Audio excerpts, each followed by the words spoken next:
हर इंसान की अपनी कहानी है, हर इंसान की अपनी तकदीर है। एक दूसरे को नीचा दिखाने के लिए लोग लगे हुए हैं। সুরিন্দর শ্রীবাস্তব নামের জনৈক প্রযোজক ৯০-এর দশকের ঠিক মাঝামাঝি মিলিন্দ গুনেজি এবং শরদ কাপুরকে নায়ক করে সুচিত্রা ফিল্মসের ব্যানারে প্রভুদেবা নামে একটি ফিল্ম নির্মাণের কাজ শুরু করেছিলেন। সিনেমাটির নির্দেশক ছিলেন ফারুক সিদ্দিকী এবং সঙ্গীত পরিচালক ছিলেন দিলীপ সেন, সমীর সেন। সিনেমাটির অন্যান্য শিল্পীরা ছিলেন লক্ষ্মীকান্ত বোর্ডে, আয়েশা জুলখা, দীপশিখা নাগপাল, মোহন যোশী এবং রাজু শ্রেষ্ঠা। সিনেমাটির কাহিনী লিখেছিলেন সীমা কাপুর। যখন এই সিনেমাটি নির্মাণের কাজ শুরু হয় তখন এই ফিল্মের দুই নায়ক মিলিন্দ গুনেজি এবং শরদ কাপুর ফরেব এবং দস্তক সিনেমা দুটি হিট হওয়ার কারণে বলিউডের প্রথম সারির নায়কদের মধ্যে ছিলেন। কিন্তু বিভিন্ন কারণে ফিল্ম প্রভুদেবা শুটিংয়ের কাজ খুবই ধীর গতিতে এগোচ্ছিল। নিজেদের ডেবিউ ফিল্মের পরে মিলিন্দ গুনেজি এবং শরদ কাপুর এই দুই নায়কেরই পরবর্তী ফিল্মগুলি পরপর ফ্লপ হয়ে যাওয়ার কারণে তাদের বক্স অফিস স্ট্যাটাস খুব ভালো জায়গায় ছিল না। This song is basically introduction of the heroine, that's me, and birthday party है मिलिंद का। অন্যদিকে ফিল্মের নির্মাতাও ফিনান্সিয়াল বা আর্থিক সমস্যায় ভুগতে থাকেন।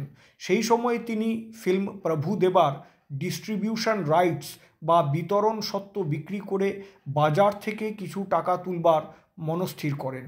কিন্তু সেটা করতে গিয়ে তিনি দেখেন যে এই ফিল্মটি কোনো পরিবেশক বা ডিস্ট্রিবিউটারই কিনতে রাজি হচ্ছে না, কারণ ফিল্মের দুই নায়কের সেই অর্থে আর কোনো মার্কেট বা স্টার ভ্যালু অবশিষ্ট নেই।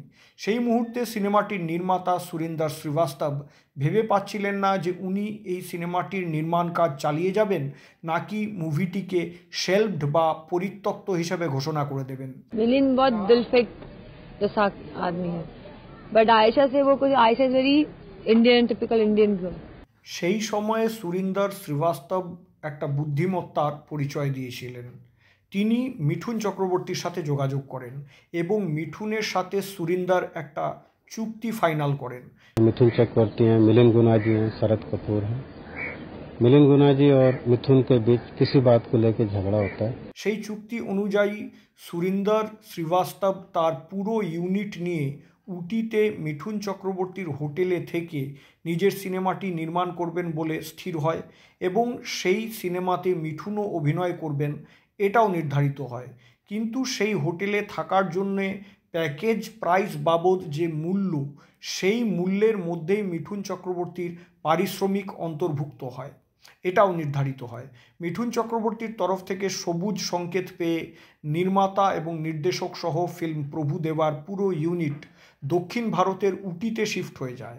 आयशा, शरद और मेरा, फिर मिथुन चक्रवर्ती की उसमें एंट्री, दीपशिखा का अलग से ट्रायंगल। মিঠুন চক্রবর্তী ফিল্মে আসার পরে এই সিনেমাটির কাহিনী এবং চিত্রনাট্যেও প্রচুর রদবদল হয়। মিঠুনের বিপরীতে রোমা নামের এক নবাগতা নায়িকাকে একটি গুরুত্বপূর্ণ ভূমিকায় নিয়ে আসা হয় এবং ফিল্মের টাইটেল বা শিরোনামও প্রভুদেবা থেকে কাহানি কিসমত কি করে দেওয়া হয়। সিনেমাটি রিলিজ করেছিল 1999 সালে। কাহানি কিসমত কি শব্দের অর্থ হলো ভাগ্যের খেলা।